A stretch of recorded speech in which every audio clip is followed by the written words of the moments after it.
Let's talk about now what constitutes a good life and how to build it.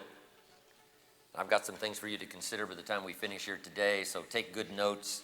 I've got a wide range of subjects that I want to cover, and let's get started. First of all, we're engaged here in the process of self-education. Self-education. Accelerated self-education can mean so much to your life if you get serious about the chance and about the opportunity.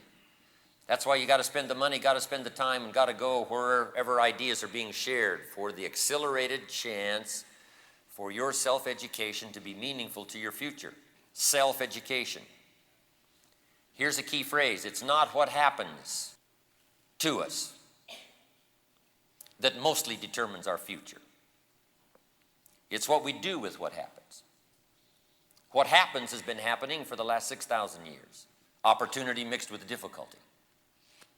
The chances have come and gone. The spring has come and disappeared. The summer is here and then it moves on. The harvest is here, and whatever the harvest is, that is soon finished. And the dark night of winter comes. We get through that. Now comes the next spring. The drama of life is continually unfolding. And the circumstances of life are about the same now as they probably were 6,000 years ago. People trying to get along, people trying to blend their talents together, build a country, build a community, raise their families, make life meaningful. That's been happening for the last 6,000 years. But at this moment in life, faced with some of the same challenges, same circumstances, same things, here's the big question: what can we do about it? What can we do with it? And we've got a chance to do something remarkable. We've got a chance better than anybody else to gather up information, send it out there so that people can make wiser choices and make their lives probably more meaningful in the short period of time we've got to be on the spinning planet than any other individuals have had for the last 6,000 years. We've got the chance to do that. But what I want to talk about here today is how you and I can personally gather up information so that we can make wiser and wiser choices about what to do with our own personal lives. What to do with this opportunity, yes. I'm going to talk a little bit about recruiting. I'm going to talk about, why multi-level, why network marketing. I'm going to talk about, a full range of things. But this is the big drama for us here at this moment. What can we do about our own personal lives? How we feel about it. Our own maturity about it. We've arrived at a pretty good time here. I've been around for a while. You've been around for a while. We've got some experience. We've been out there. You've been touching the people. You've been conducting meetings. You've gotten some feedback. You've been wrestling with the problems. You've been expanding the opportunity. We've now got some stuff to work with. We've got some stuff that we can refine. Here's a good phrase Mr. Schoaf gave me when I met him all those years ago. He said, what's easier to refine is experience versus conversation. Somebody says, well, if I go out and tell people this, what about this, what about this, what about this? Finally, you have to say, John, why don't you just go out there and talk to people and come back and tell me what's happened? It's easier to refine experience than it is conversation. Because conversation can go on for a day, it can go on for a week, it can go on for a month. You can play the what if game, what if they said, and then what if I said, and what if he did? And what if I didn't, and what if he did, and what if they did, and what if this? And you can develop the scenario on and on and on. Here's what you have to do to shortchange all that. Go get some experience. And then come back and say, here's what I said, and here's what he said, here's what I did, here's what they did. Now we can start refining it and make it meaningful to you. So we've got some experience now. You have not come from empty rooms. You've not come from an empty life. You have not come empty-headed. You have not come, just brand new saying, what's this all about? I mean, you've been out there, so you know what it's about. You know how it plays in Peoria, as they say in the political world. You know what the feeling is now on Main Street and some of the side streets because you've been out there. You've talked to the people. You've gathered up some business.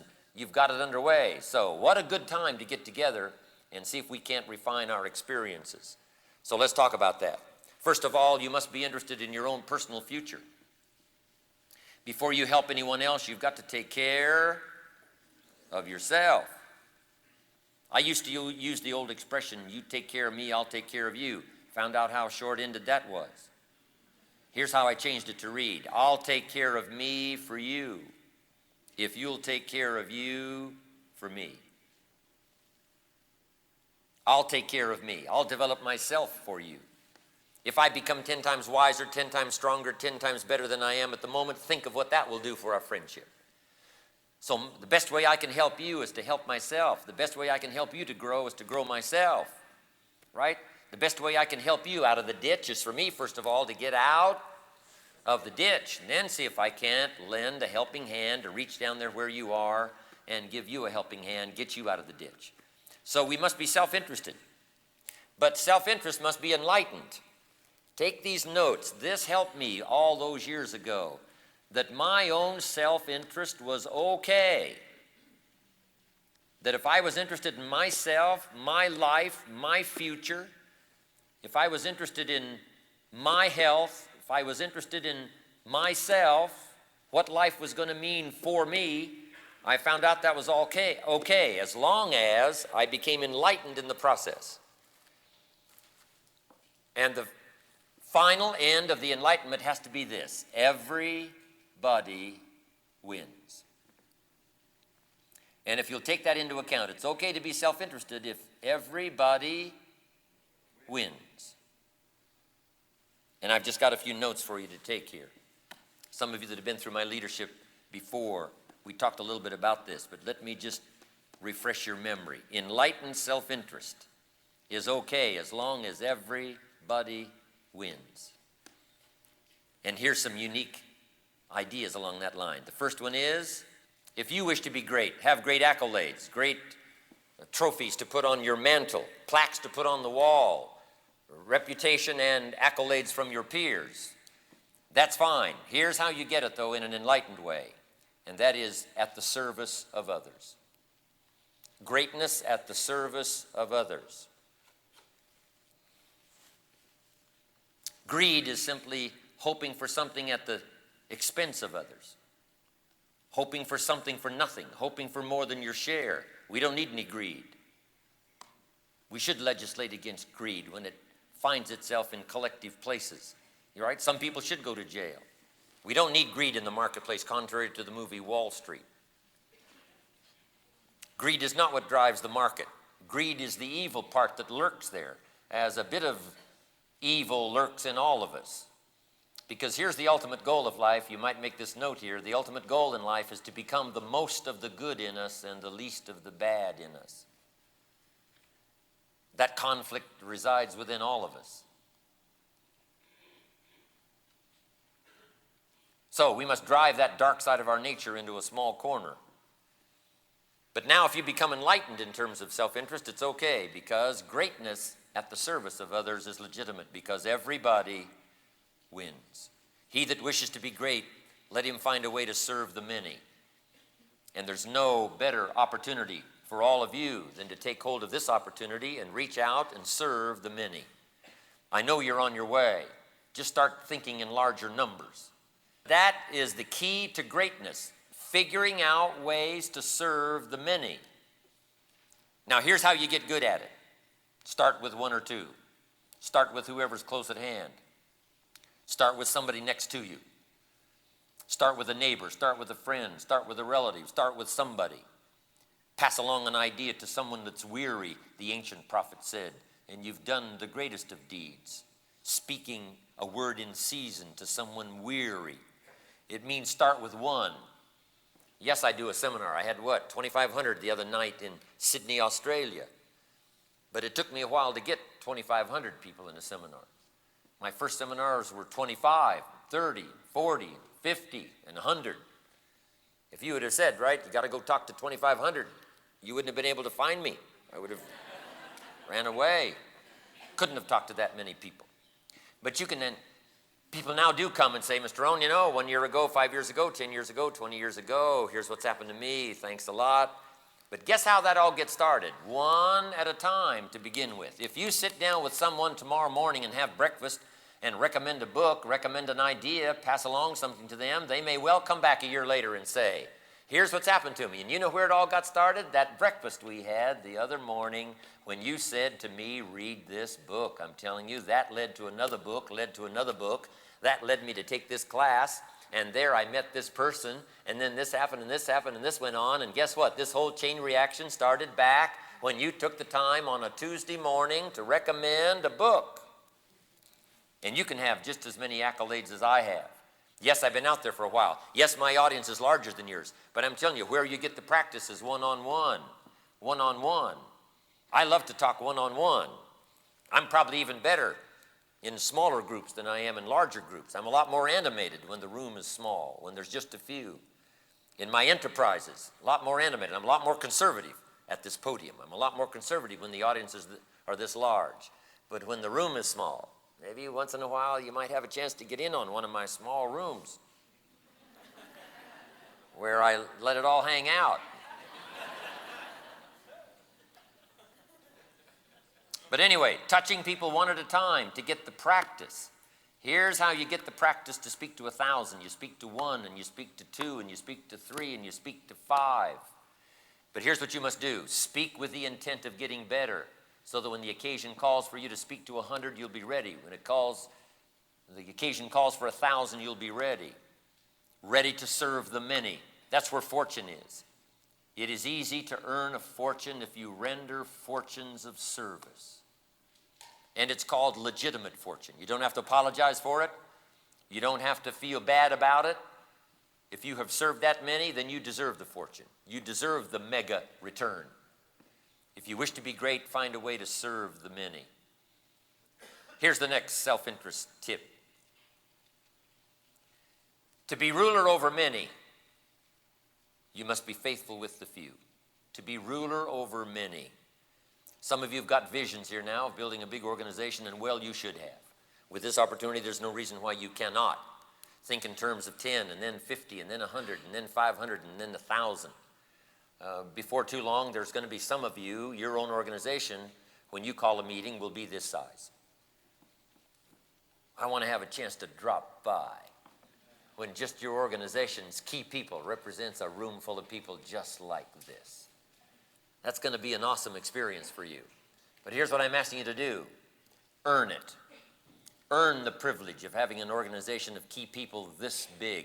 I'm telling you, people sitting in this room right now, it won't be long until you will have earned the right to have this many key people in your class. And if I get a chance to come and pay you honor, I will be happy to do that. I love to watch people grow. I love to watch them change. I love to watch them pick up the challenge. Some of you I've known now for just a little while, and already you're making changes. Right? When we get people new, I'm telling you, it's interesting. Right? They're scared when they start. Stand up, forget their name.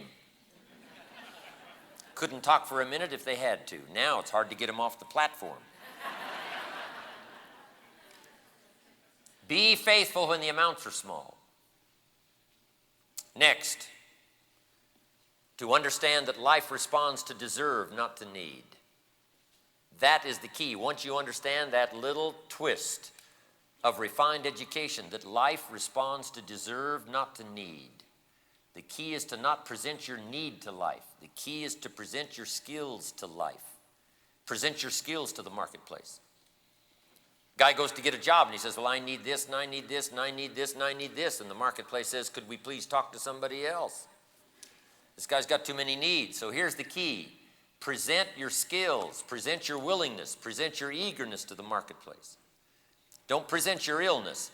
Don't present your need. Don't present your wants to the marketplace. The marketplace is not interested in what you want. They're interested in what you contribute. And if you switch around and say, I'm going to whisper my wants to the people who understand, and I'm going to share my skills with a marketplace who needs my services. So life responds to deserve, not to need. The great law of the universe does not read, if you need, you will reap. Here's how it reads. If you plant, you will reap. Finding ways to plant. That's what this session is all about. Finding some extra ways to plant more diligently, to plant more efficiently, to plant more consistently, to plant more enthusiastically, to refine the planting until a little planting now yields a lot bigger harvest than a lot that was carelessly done maybe 6 months ago. That's what this is all about, the refinement of your time, the refinement of your activity. But here's the key. Bring your seed to the marketplace. Not your need. Hide your need and show your seed. Bring your skills. The marketplace will respond. The need is already there. We don't have to worry about the need. Somebody once gave this secret to success. Let me give it to you. It's in a few simple parts. Here it is. Number one, if you want to be successful, find a great human need. Find a great human need. Now, we could go through a long list of human needs, right? Humans need liberty. Humans need food. Humans need shelter. Humans need information. Humans need a support system, especially in those early years. Humans need friendship, camaraderie. Here's a major one. Humans need enterprise. We were meant for enterprise. Old Testament says what? 6 days labor, 1 day rest. That is a clear indication. Humans were meant for enterprise. We were meant to make something of what we've been presented with. Seed, soil, sunshine, rain, miracle of life. We were meant to see what we could do with opportunity. See what we could do with an economy. See what we could do with chances. That's what life is all about, enterprise. So if you wish to be successful, find a great human need. Humans need dignity. Humans need self-esteem.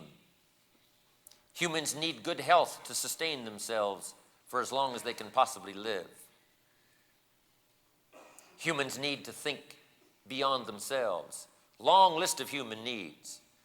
But the secret to success says, find a great human need. Then here's the second part. Then find the answer. Now, how can we find the answer? And here's what's exciting. When genius minds get busy, they find an answer. When minds of experience get busy, answers are on the way. When the genius goes to work, you can expect a masterpiece. When a genius begins his task, you can expect a corporate work of art. When genius begins to work, you can expect harmony and symphony. When genius goes to work, good health is soon to follow. When genius goes to work, organizations can be created. Politically, the country can be stable if genius goes to work. If genius rests, if genius is wasted, if genius is not employed, we all suffer. So thank God for the genius that comes and finds an answer to the great human need. Now here's the third part. Number one, secret to success is find a great human need. Number two is to find the answer. And here's number three, to take the answer in quality and quantity of service to the marketplace. To take the answer in quality, and that's up front here, quality service. That's got to be up front with you, quality service. A good idea in the hands of a careless person does not serve the country well. A good idea in the hands of someone who lets it slip, lets it drift, tarnishes it with immorality, I'm telling you, does not serve the country well. But a good idea in careful hands, a good idea interested in quality service, and then the next word was what? Quantity. Really pouring it on. See how many numbers you can put together. See how many people you can reach. Start thinking in terms of, instead of 5, think of 50. Instead of 50, think of 500. Instead of 500, think of 5,000. And soon you'll be able to think of 50,000. And you'll be able to think of 5 million. I'm asking you to do that. Find a great human need. Find the answer to the need. Take the answer in quality and quantity of service. And then here's the last part. To as many as you can reach in a lifetime. Why not make a good idea a lifetime quest? As many as you can reach in a lifetime. Now maybe it's a lifetime that you want to participate. But at least an extended vision on out there that calls forth the best in you of training, laboring, developing, finding out what's possible and what you could possibly do with it. Find a great human need, find the answer, take the answer in quality and quantity of service to as many people as you can reach in a lifetime. That we call bringing value to the marketplace. And then if you do that, here's what happens. You deserve the reward. You deserve the fortune. You deserve the return.